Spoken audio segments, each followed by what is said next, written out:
Hello, ladies and gentlemen. Welcome to another edition of the MSP Initiative, MSP Talk. We are well into February and pretty close to March, and that means that the first quarter of the year is pretty much like almost at an end, if you think about it. Like, are you firing on all cylinders? I hope so. Let's get some homework out of the way and we'll get into the good stuff. MSP Initiative.com. This is where everything that we do here is posted. This very session is being recorded, as well as all of the other sessions we've ever done since 2020. They're both in podcasts, so you can find them in your favorite podcatcher and video format on YouTube. Feel free to follow us, like us. Definitely, keep up because we do these pretty frequently. We have two upcoming in-person events here in the States, one in Denver and one in Nashville. So actually Nashville comes first and then comes Denver. So April 17th and 18th in Nashville. So not next month, but the month after. And then we have Denver midsummer in July, 24th and 25th. So we are pretty much almost done posting all of our MSP panelists, and we should have our expert speakers for the workshops that we're running here. But we're very excited to do this. This is our kind of second one of these. Is a super educational event for MSPs. There is no trade show floor. Yeah, that's right. You heard me. No trade show floor. This is a straight up educational event for you, the MSPs, to learn from other people who are doing what you do and experts who are not going to death you by PowerPoint. They're going to workshop you so that the idea is that you're walking out with something absolutely tangible. So here's the deal.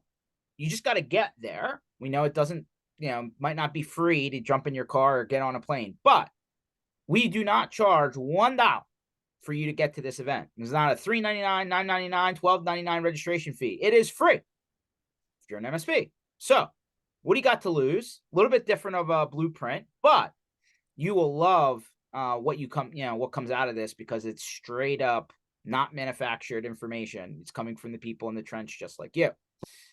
And then we have what everybody loves, which are our after parties and block parties and all that good stuff. So there are several listed here for the year. Most here in the US, some in Europe, and we're actually making our way down to Australia this year as well. So check it out. We're going to be doing plenty of these. We love them. They're in various shapes, sizes, and forms. I say it all the time. I'm going to say it again. It's a labor of love because they take a lot of effort, energy, but they're really cool and you'll have a great time. We have some MSP offers. So these are just deals and hookups from vendors in the sandbox. If they work for you, great. And lastly, our industry calendar, which is us just keep on populating a place where anytime somebody comes up with an event that we feel fits the category of IT and MSP, we're putting it in one place.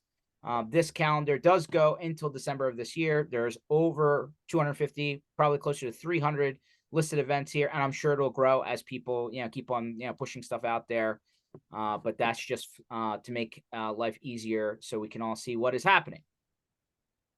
All of the homework is now out of the way at mspinitiative.com. So today, our special guest on the show is Scott from Aportio. Is that the correct way to say the company? Yeah, Aportio, yes. Yeah, hard Okay, tea rather than a soft tea. Yep. Awesome. And of course we hear the accent, Scott. So we know you're from, somewhere, in down under, right? Whether it's Australia or New Zealand. I'll let you tell your story a little bit. Yeah, sure. So I'm based in Melbourne in Australia. So about an hour's flight from Sydney, where you're going to be in November. So hopefully we won't get a chance to catch up in person there. It's pretty early in the morning right at the moment, but that's a day in the life of a business like ours when a lot of your prospective partners and customers are in North America, so you're going to get used to an early rise and a coffee and a call. 100%. And Yeah, we do that in the opposite direction, Scott. We got to take all yeah, those calls at nighttime here, so I understand how it goes the other way. yeah. So, and I'm originally a Kiwi, so the accent is a New Zealand one, but some of my New Zealand friends kind of tell me I'm starting to sound a bit more Australian as well. So, but yeah, They say once you're there for a while, you start to get that, right? But I guess well, yeah, I think wherever you go, you kind of get a yeah, little bit of the local flavor. 100%. I heard you were talking about Taylor Swift before we started the show. So yes, we're following the jet online, right? We see where Yeah, it goes. yeah. Well, I'm glad it's absorbing as much of the news cycle there as it is down here. She's certainly very popular, and she just played, I think, the biggest concert she's ever had in person in Melbourne last Friday. So yeah, she's not. I'm not quite in her demographic, although I enjoy her music. But yeah, there was certainly lots of sparkles around the city. Mm. I actually saw a news clip where they said that the schools were moving exam schedules so that kids that were going to the concerts could still go back and test properly. Yeah, yeah, I didn't see that, but I know just amazingly, yeah, the momentum of interest around there, and a lot of had 2 or 3 flights come over from New Zealand that were specifically booked just to get people in and out of Melbourne and Sydney for the concert. So yeah, it's Yeah, pretty that's out there. crazy. Well, Mm. listen, doesn't international sales, right? Doesn't matter if it's good, they'll pay, right? So Yeah, it correct. works Yeah. out Well, well. look, there's still hope for you and me, George. I'm gonna that's my quote of the day. I'm gonna put that out there. If Taylor can do it, we can do it too. There you go, Jen. So tell us a little bit about yourself and your journey. I always like to start these off, especially if you've never been on before, to kind of like give people your background, right? And like that way they understand like how you got to present day. Sure, sure. So, yeah, look, I've been in the IT industry ever since I left university the first time around. So, I've been in the industry now coming up 40 years. I need to check the anniversary. So, yeah, I guess rightly or wrongly, I wear an industry veteran badge and started life in the distribution side of the industry. I was working and was the kind of, I guess, the product owner of bringing Compaq at the time into the New Zealand market. So yeah, we were the distributor for Compaq and helped to establish the channel, number of organisations of which still float around today. And then after about 4 years, went across, started working for what we now call an MSP, or I always thought the word MSP is a weird word. I don't. People can go, what are you managing? Well, it doesn't make a lot of sense. So I think TSP maybe is starting to get a bit more traction as a better description, or MSSP. That would make more sense too, I guess, if you're into security. But anyway, that's somewhat of an aside. So I've spent 21 years working for and helping to build an MSP in New Zealand, which we subsequently sold to an organisation, NTT, which many of you will be familiar with, Nippon Telecommunication Company. And that business was about, I think, 275 people when we sold it. So it was a reasonably significant organisation. And then I would say went that's across. significant even here in the States, let alone New Zealand. So I'd say for New Mm, Zealand, that was mm. probably pretty big. Yeah, yeah, we were certainly the largest privately owned MSP at that time, and so yeah, we enjoyed a lot of experiences over that 20-year period. It was sort of, started off in the Wild West. We were running around carrying compact portable computers that were the size of sewing cases and the sewing machines in the back of the car, and rolling them out to meetings. So walking down the street with the big cell phones stuck to your ear, to waving them around, I trying to don't know. I attract thought they were attention. fashionable. I know Zach Yeah, Morris, pretty popular over here with Saved by the Bell. So yeah. So yeah, the few memories, a lot of fun. Now, a heck of a lot of fun in those days. There was a lot of fun still in the industry, but man, you talked about block parties at the beginning. We knew how to party. So yeah, um, I'm scared of the ones down there because man, I don't know what it is between Australia and New Zealand, but they I could take my best drinkers and you guys just crush them. I don't know, like I don't know why, like I don't know if it's a gene, I don't know what it is, but like it's like water down there. Yeah, I'm not. Yeah, certainly, having a beer is a big part of the culture down here, and a lot of people maybe don't control it as well as they could. But yeah, there's a few laughs along the way. So yeah, then spent 6 years working with another service provider in New Zealand and helped grow them. That part of the business I was responsible for, from about 300 people to about 650. Came across to Australia, ran a part of that business for a period of time, and then kind of decided to set up what we're doing now. And where that really spawned out of was seeing that, I think, trying to do something transformational when you're sitting inside a large incumbent was really hard. It's kind of the danger of incumbency, I guess. And you have customers, but sometimes innovation is a little bit harder to drive through. And so setting up outside and doing my own thing was giving me the freedom to actually do things faster than I might have otherwise achieved. And then, of course, then you've got to find the customer. So, that, and I know you'll be very familiar with that journey as well. So, yeah, so we're 5 years in now, and we've been working in the conversational AI space since before it became fashionable. So yeah, we can claim to be pioneers of that. Maybe, I don't know whether you'd be so bold as to say that, but we've certainly been working in that space for a fair while now, looking at how we apply conversational artificial intelligence to understanding conversations that come in typically through the email channel in particular into MSPs and contact centers, and helping to understand the nature of the communication and then determine what the actions are, and then helping to trigger automations and pass those requests across to the right outcome faster than an agent can, in the process deliver a better service and save a fair bit of money. Okay, well, let's back up. So you're 5 or 6 years in. You're right. I mean, at least in the last 4 months, 5 months, 6 months, I've been, it's like, every 4 or 5 years, some new marketing trend comes in, and like, I always heard about it as like machine learning, right? But now it's turned to AI. All right, cool. Like, we're just gonna use the movie term. All good. And I mean, obviously companies are popping up all day long. ChatGPT probably like supercharged the conversation just because, like, they were the ones that made it super popular.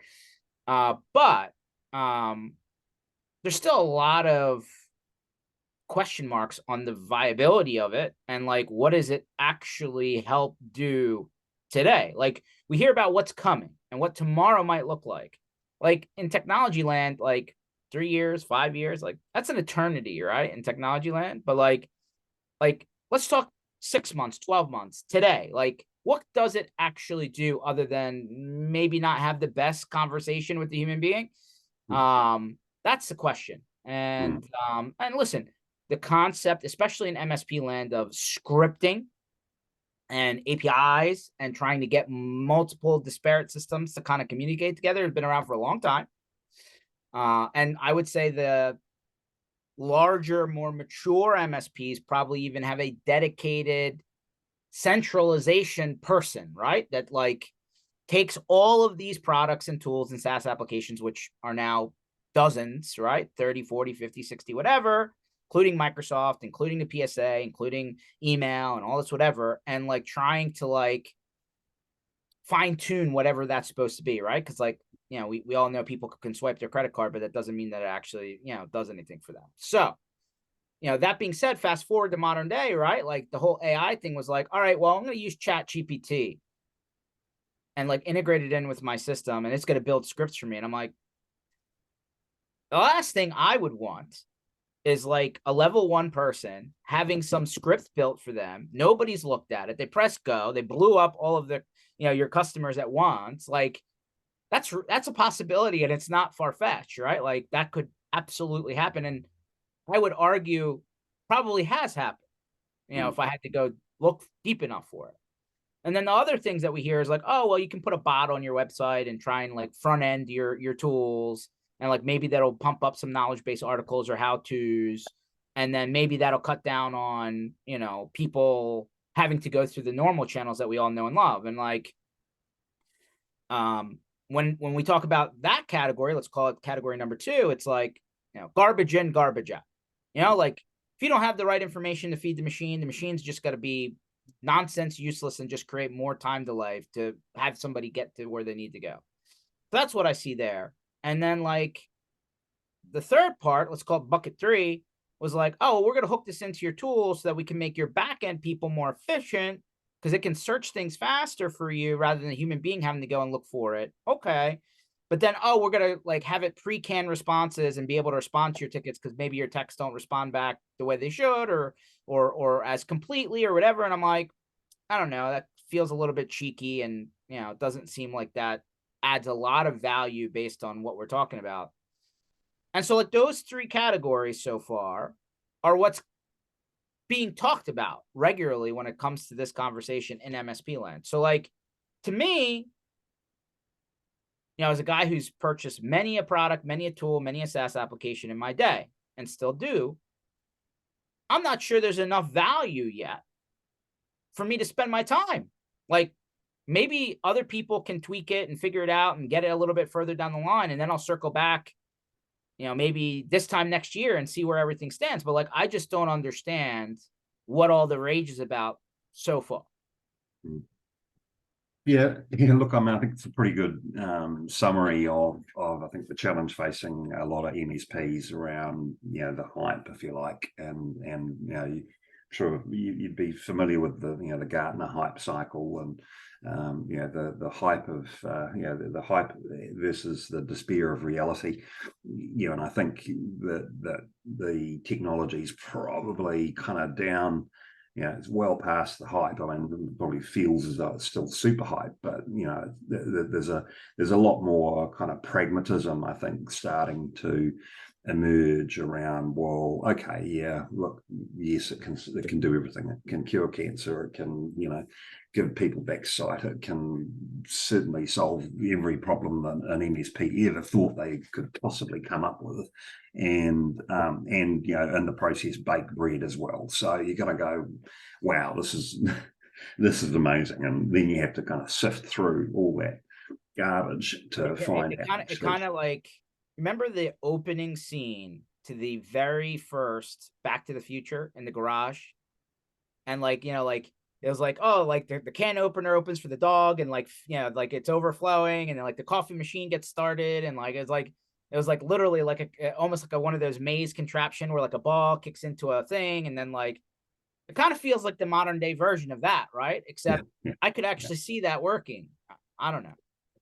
Yeah, and look, I think, yeah, to me, if I break it down a little bit into what I see the both the opportunity and the threat for MSPs is around the adoption of AI, that there's really two lenses I look at it as. One as, well, yeah, how does an MSP actually contemplate incorporating AI as part of their service delivery model? And you touched on the different ways in which they can do that. You know, automation at the back end, kind of providing integration at the front through bots, etc. Sorry, and that you know, so broadly speaking, how do we use it to sort of power our own business? And then the second bucket is, well, how do we help our customers to adopt it? Because like cybersecurity, for example, customers are looking for leadership, and leadership needs to come from this community, the MSP community. And you know, I think that the MSPs in general are, you know, seen as a trusted source of somewhat vendor agnostic kind of, you know, let's help you navigate your way through this, Mr. or Mrs. Customer. And I think that both of those are quite different in terms of what they need to be focused on to actually achieve the outcomes that they need. You know, in terms of the internal consumption and use, and how do we build it into our stack of 50 different technologies, and where do we plug it in, and which one do we pull out, and which ones overlap, and how do we connect them all together, all of that sort of stuff. I think the key that I've seen with MSPs that are more successful in tackling that is ownership and accountability. That having someone within the organization, or a team, depending on the size of the organization, who is on the hook for driving your automation. And I think move away from talking about AI. AI is an enabler, absolutely, but driving automation in the business, and the automation of service delivery, customer experience, whatever it might be, and whatever your particular focus area is, your growth strategy, it's all about automation. And when you think about the challenges that MSPs face of customers that want more, they want to pay less, they want more security, better accuracy, they want to be able to blame someone when it goes wrong. They want to sue someone when they're compromised. All those things kind of like, man, you look at the MSP world, and lots of opportunity, but a lot of challenge there too. And I think that automation, also that ownership of that responsibility has to sit with someone. It has to be someone senior that's got able to actually make decisions on the behalf of the business. If you spread it to the winds, or you just talk to your leadership team overall and say, oh, hey guys, we need to do this more, what should we do first? You're just not going to get there. You're going to waste your time, and you're going to waste a lot of money in the process, because you're going to chase these big kind of ambitious automated can opener examples, and they never quite work, as opposed to actually looking at the small little things that actually we can do today. We can turn on, we can take the benefit, we can bank the saving, we can bank the improvement in quality, we can bank the better customer experience. And then let's not get overhyped about it. Let's not try and make it do something that's not capable of doing right now. Let's just do something really simple with it. So that's kind of my lens on that first. So can I summarize what you just said right there as, today, this is a enhancer, right? Like it's hey, I'm going to plug this in and use it in such a way that it's going to save me some time or add additional flexibility, functionality into what I'm already doing. But the hype cycle will say, oh, this is going to reduce the number of people that you need to actually do the work that you do. Is that a future promise, or is that a today promise? Oh, look, we're seeing it today. I mean, in our own domain and what we do for customers, that we're taking 5 to 10% of the headcount requirement out of that level 1 kind of triage service desk engagement. So we've got the stats that support that. Now, when you talk about 5 to 10%, of course, for many MSPs, well, that's half a person. So you're not like fundamentally stripping out 20% of your workforce. You are freeing up time for your team to do other things. So, and again, this gets back to the ownership and accountability question. Who's driving the agenda, not only to implement the tools, but to actually repurpose the capacity? Because I don't know of one MSP that's sitting there with people on their hands. I mean, if they do, then they either have too many people or not enough business. Exactly correct. So you're then saying, okay, well, as we introduce some of these technologies, how do we make sure that we manage our change process with our teams to ensure that we're pointing them at the right new opportunities, rather than just seeing that efficiency gain disappear into the ether like every other promised efficiency gain over the years. So I think the key focus is, well, how do we kind of through that change exercise get our teams focused on the higher impact service experience things, where human agents do make the difference. When customers don't want to be talking to a bot, they don't want to be in a feeling as though they're in a, you know, in a flow chart and they're buried halfway down and they're in the wrong branch and now they've got to work their way back up to the top again and find the next step. You know, that's where the human navigator is a far better solution and far more realistic, given where the technology is, you know, to apply your human capability to. So really kind of those two things have to go hand in hand. Yeah, use the technology, but how do we want this to impact our people, and what is the process we're going to put in place to ensure that that happens?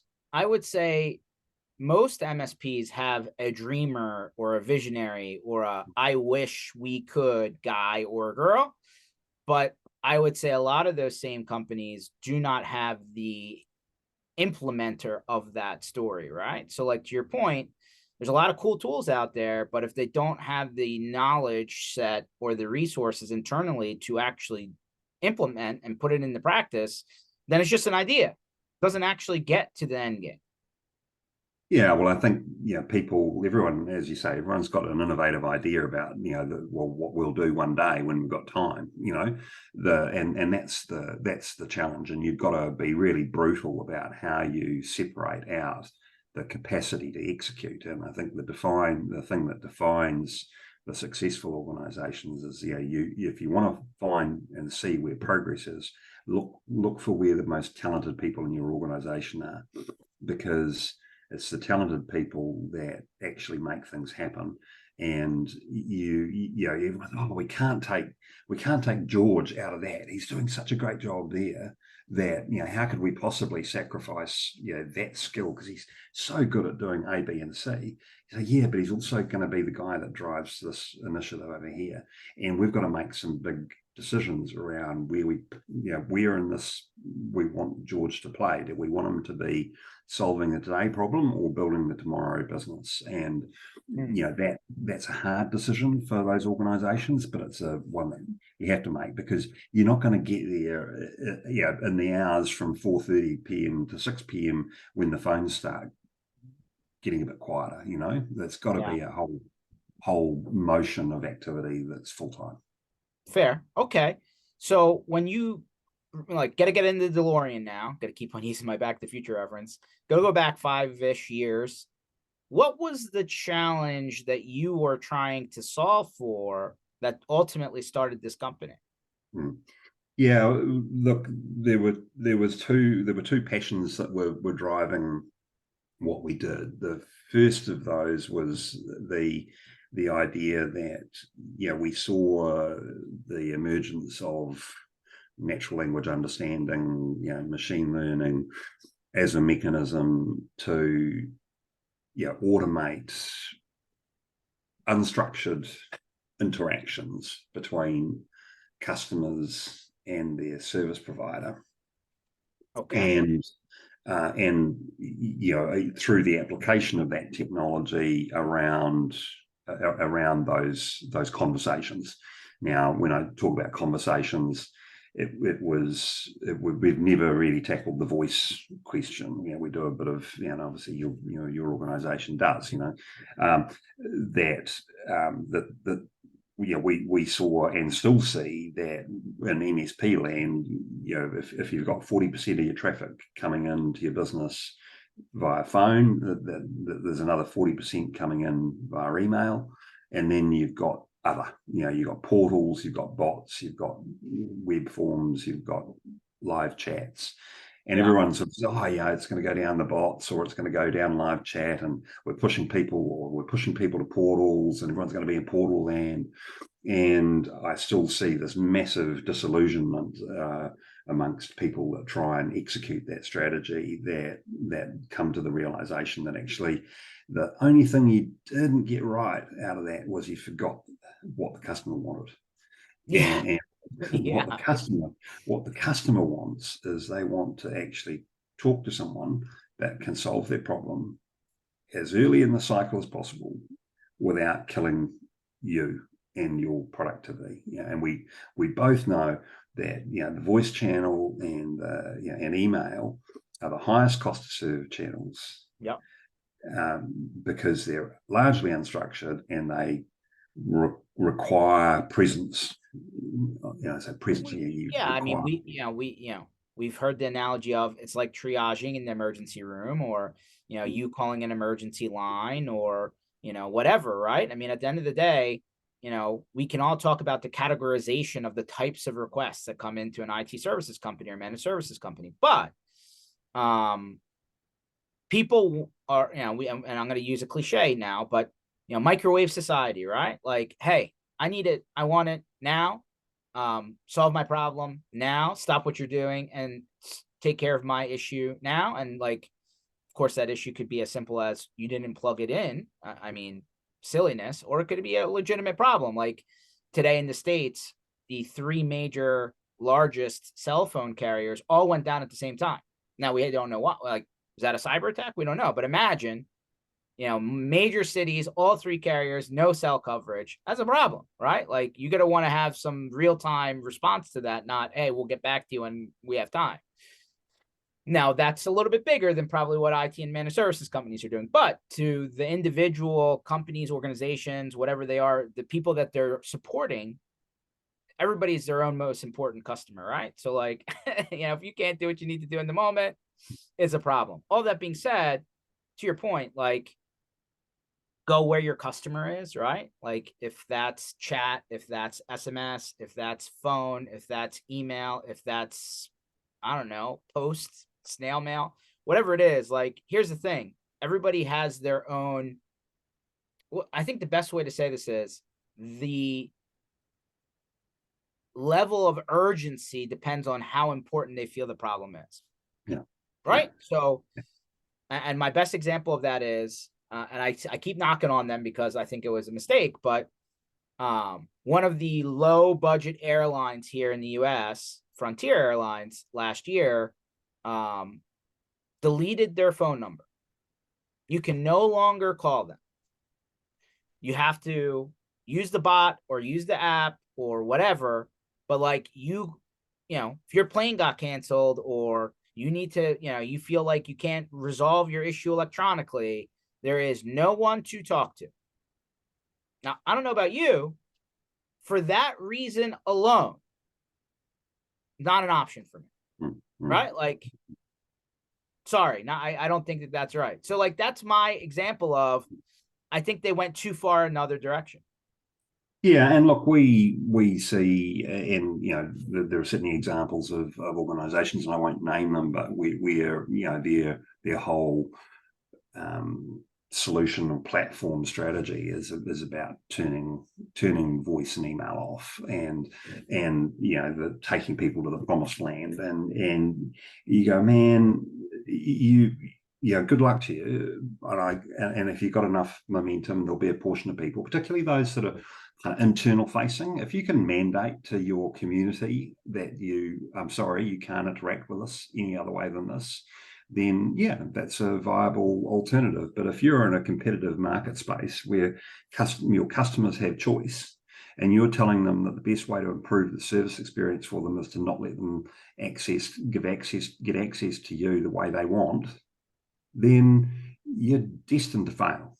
So I think this was kind of the not the awakening, but certainly kind of why we went down this email path early in our journey, because we were playing around with bots 5-6 years ago, and oh wow, this is pretty amazing, and look at what it can do, and yeah, it gets that wrong, but gee, it got it nearly right, and customers kind of go, we had a couple of customers saying, oh, actually, this is really interesting, but it feels like it's not really yet. But we've got a real problem over here with how we manage our customers' email interactions with us, with the technology. Kind of, can we twist the technology that way? And you go, well, hell yeah, how hard can that be? And the reality is it's really hard. Really hard, because the email channel has all sorts of complexities around repeat calls and, people communicating from the side, and they've got lots of garbage and, their company logos and their disclaimers, and someone reading an email trying to work out what the hell actually is happening here has got to go through a chain of 5 different conversations, all those sorts of things which you've got to solve as part of kind of applying artificial intelligence to kind of unpacking those conversations. So, as we kind of went into it, each time we got to another, it was like peeling the layers of an onion. You go, oh, okay, oh, wow, okay, how are we going to solve this one, Now, the nice thing about that is that every time you peel a layer back, there's another part of the moat, you're creating competitive differentiation, making it harder for others to follow. So we've kind of got to this point now where we feel we've actually, whilst everyone says, oh yeah, but isn't email going away? Isn't email dying? And so, well, yeah, so Santa Claus, So Microsoft would tell you differently, but yeah, okay. Yeah, well, correct. So, as long as your and my bums are pointing to the ground, email's not going away, and sure, there's a shift in channels, but it's actually the consumption of email is continuing to grow. Now, what's happening is more of that is becoming system generated, because email is a great generic integration layer for automations between trading partners. So as a result, you've got this universal SMTP kind of transport layer, and people are using it and abusing it for all sorts of purposes that probably were never thought of at the start. Now, again, the application of AI across that layer that says, okay, well, if it is system to system kind of interactions, there's still there's a massive application of AI in that space, because when it's a repetitive conversation, that's actually has its own challenges to solve. That kind of transformational recognition that hey, this channel's not going away. Yes, we want to have partnerships and be able to say to customers, well, yes, we really focus on email, but we know you've got voice, we know you've got chat, we know you've got SMS, and this is how we fit within that ecosystem and partner with organizations to kind of say, hey, we love email, we think it's great, and you might call it a sunset industry, and good luck, you got a lot more years under your available to you to see the sunset than I have, that I think is kind of really what drove us into that email space, recognizing that if we could help organizations that can't dictate to their customers how they interact, if we can help them deal with that problem more efficiently, either through automation or visibility of trends or visibility of dissatisfaction, or what the top issues are, and helping connect those issues to an outcome faster, that's what we get passionate about. Okay, so I mean, a lot of that, or I'd say most of that data is coming into the PSA, CRM, ticketing system, right? ERP, if like some sort of centralized operating system, right, where that data is supposed to be collected, collated, and logged or archived, whatever you want to call it. Like I could go to any MSP event, and there's there used to be, now it's a lot of security vendors, but there used to be 1,000 or 100 or 50 different companies that are like, oh, we fixed this part of your system that doesn't exist, or hey, it's not great, let's just bolt this on and now you can do this. And that, by the way, that still exists, totally does. And then like you get this, hey, these tools are now overlapping, and like, do we actually get to where we were trying to go, or are we just in the middle of a mess? So like if you were to create a, hey, you're going to come to your company to solve X, is the answer, am I displacing something? Am I adding something that doesn't exist right now? Am I complementing something? Like, what is that picture? Yeah, most of our customers have a solution to, well, so they don't have a solution, they have a way of dealing with the problem that we solve. Okay. And the way they solve it currently is poor. And the way they solve it is either by taking advantage of email parsing technologies that are integrated into the PSA, and a lot of the PSAs kind of have a means of dealing with email, and or they there's other third-party parser type products that have been around for quite a long time that kind of say, okay, here's a pattern. When you see that pattern, do this. And so when we are going into customers, it's typically because the parser of the PSA that they're using is either immature, or it's only handles very narrow set of use cases, doesn't incorporate true application of AI. And or they kind of say, okay, well, yeah, it's got to go. Some of it's got to go into system A. Some of these conversations, but other of these conversations need to go into system B. So I pick a name. I use ServiceNow for my IT service management, and I use Salesforce for my customer sales opportunity management, and I have email. And when an email comes in, how do I get it into the right system? And so, where we come in is because we specialize around that type of use case, we're able to kind of say, yeah, well, hey, we can do that by this way or this way, and it becomes kind of an abstraction layer that complements the ability to get the email kind of going where it should. So that's kind of the advantage of saying, okay, well, all your conversations don't need to go into system A before they can go to system B. We can just say, okay, well, hey, you got an email, that one goes to A, that one goes to B. So that's the value proposition around the comparison with the ticketing system parsers. And again, there's a maturity thing. I won't go into the details of all the functionality that's different, but fundamentally that's kind of it. And then you've got the more traditional parser platforms that they might be using, which again have come out of regex. For anyone on the people, some of the geeks, their ears will, oh, regex, great, I know that. There's ways of extracting and looking for patterns that aren't really about AI at all. They're just looking for patterns, and then once you see that pattern, taking something out and pushing it somewhere. So which is what the traditional parser solutions do. So and that's why our prospects come to us and say, well, hey, this has been great, does these things really well, but it's not really dealing with the unstructured conversations that come in via email. But it's okay for system generated, but not for human generated.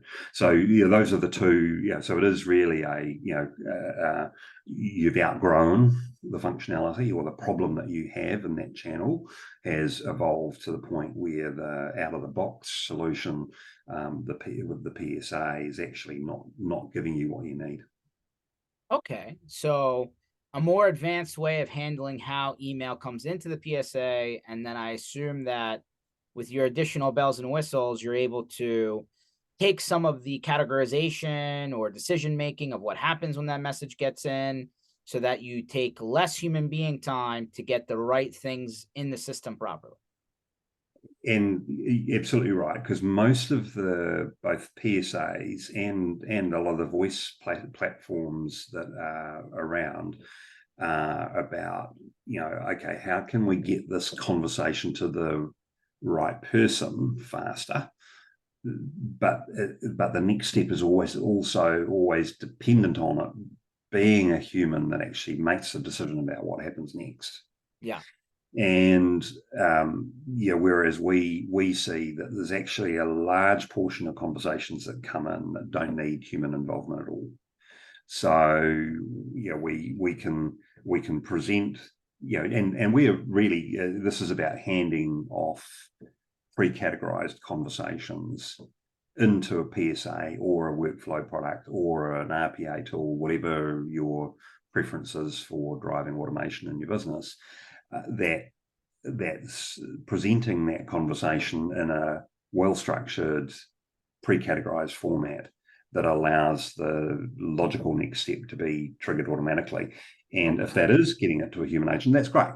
But we're also saying, hey, there's a lot of noise in here that you don't need to see it all. And that's where we get to this idea of, freeing up 5 to 10% of your agent's time, and by removing the ticket volume that they actually don't need to be dealing with at all, or making the ticket volume that they do need to deal with easier to understand and cleaner and pre-qualified, so that you're not asking your human agents to go through a complex tree structure that the CTO or whoever the innovator was came up with. It says, well, when we categorize our conversations with customers, and so that we can do analysis of where we need to invest, and and those things have evolved over the last 5, 10, 15 years, however long the business has been operating. They've morphed. They're an ugly tree. New agents come in and go, I don't even know where to start with this. So I'll pick one from the top 3. We've got plenty of examples where we talk to organizations and say, oh, how's your categorization? So yeah, it's great. So like people always get the top 3, and because we put them at the top of the page. Okay, well, what happens when you change the top 3, the order of the top 3, and you put something else? Oh, you've now discovered that people take the line of least resistance. They pick one of the top 3, not because it's the right thing, but because it's easy for them to pick. And that's from their point of view, they don't care. I mean, of course they do care, but they're kind of, that's not what I'm here to do. I'm here to actually solve the customer's problem. I'm not here to make my boss's life easier. So the categorization part, specifically, we're talking about what type of issue it is, from which customer, from which contact, getting it to the right, queue or board, and then ultimately creating the correct tagging on the the communication, like, hey, this is about a password reset. This is about a computer that's not turning on. This is about a security issue. This is about, and then that intelligent categorization and placement in the system in the right places can then trigger workflows in the correct way, so that by the time a human being has to touch it, a lot of decisions were already made before them. And they can focus on just doing what needs to be done. Okay, that makes sense. So, like, what is the ideal size IT services company or managed services company that would, is it, hey, a small one-man shop could benefit from this? Or does it need to be, hey, once you get to a critical mass and you have this size, that's where this really helps? Or what does that look like? Look, our smallest customers typically will have maybe 10 people in the organization. So you've got to a point where you've got 1 or 2 people who are carrying the load of the incoming new request management and direction, and that's a big enough problem to dedicate a person to. That's when, now in terms of what volume does that look like? Maybe it's a couple of thousand emails, 1,000 to a couple of thousand emails a month are coming in. That's when the problem is big enough to solve. Smaller companies, they have the same problem, but it's not. So would you categorize all the other problems they're dealing with? Would you call that dispatching? Yeah, correct. Okay.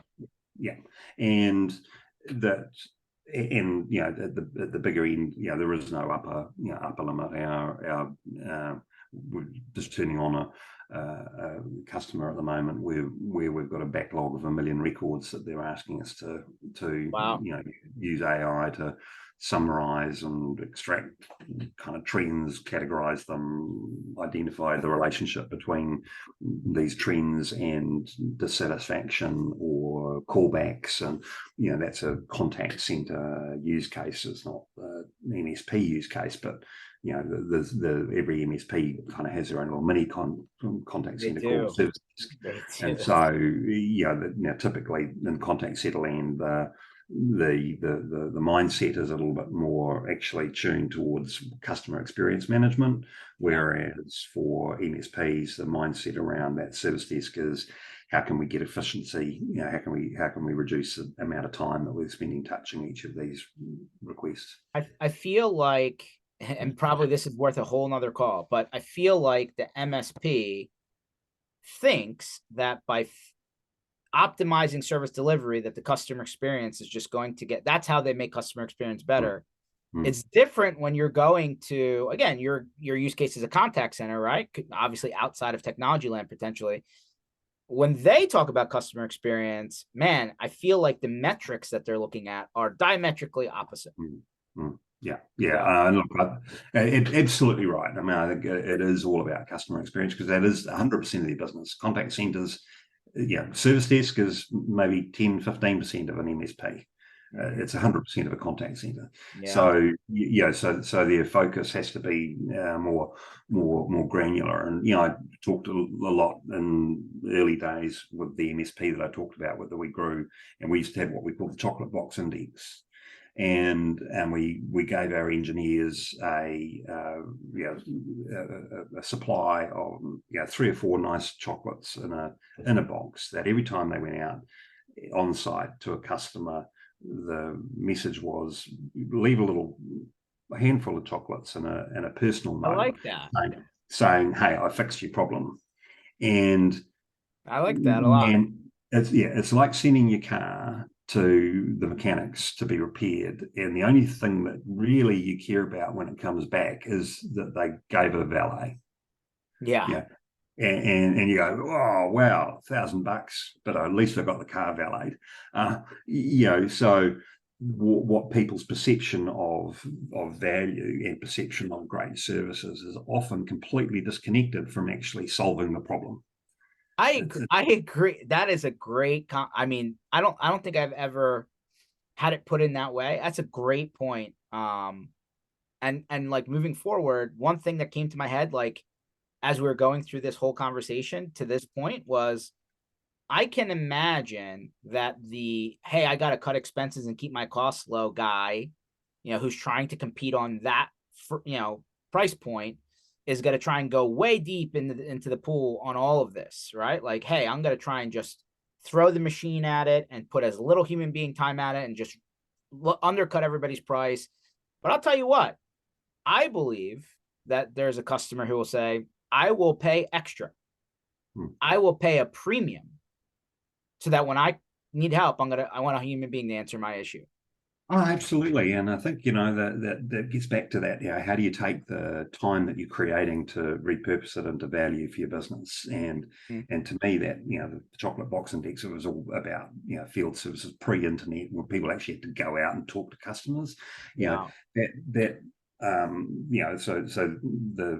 parallel's not necessarily immediately applicable today, but the principle is exactly the same. That says, because I haven't got time to do that. Well, you make time, and the way we're going to make time is we're going to automate this part of what you're doing, so that it gives you time to spend the 2 minutes writing the personal note and leaving the chocolate, the box of chocolates.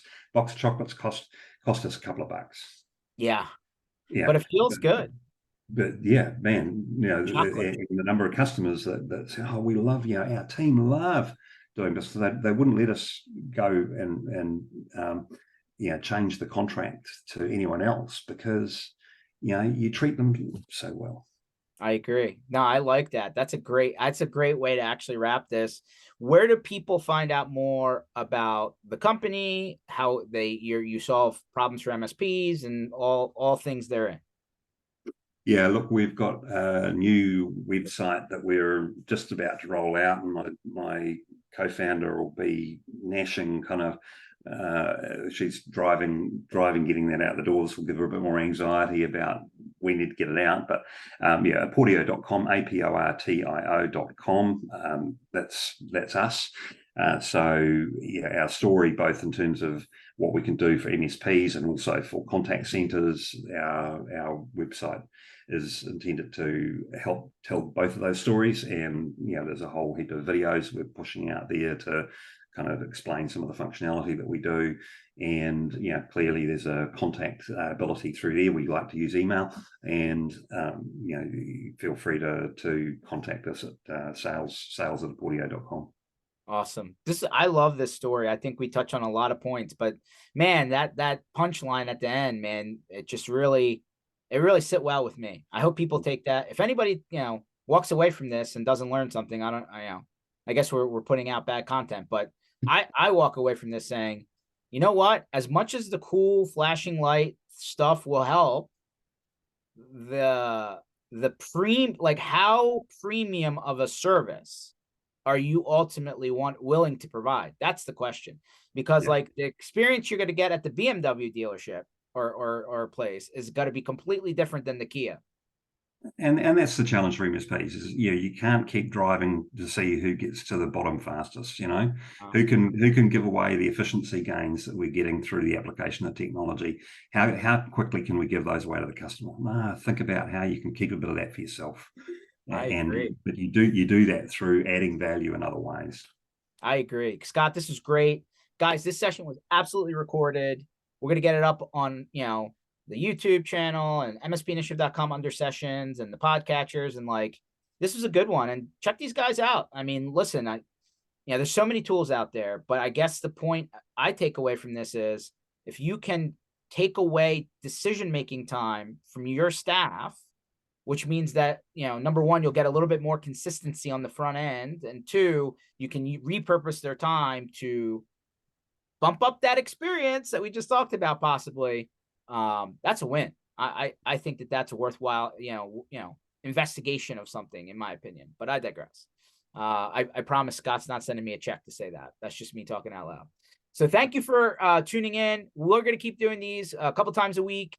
Usually Tuesdays and Thursdays, 1 o'clock Eastern New York time. Otherwise, 24/7 online at mspinitiative.com. Scott, I'm going to touch base with you after this. Our last conversation has actually progressed on our side, so I'll send you some information on that, but we'll take that offline. For everybody else, talk soon and keep watching and keep listening.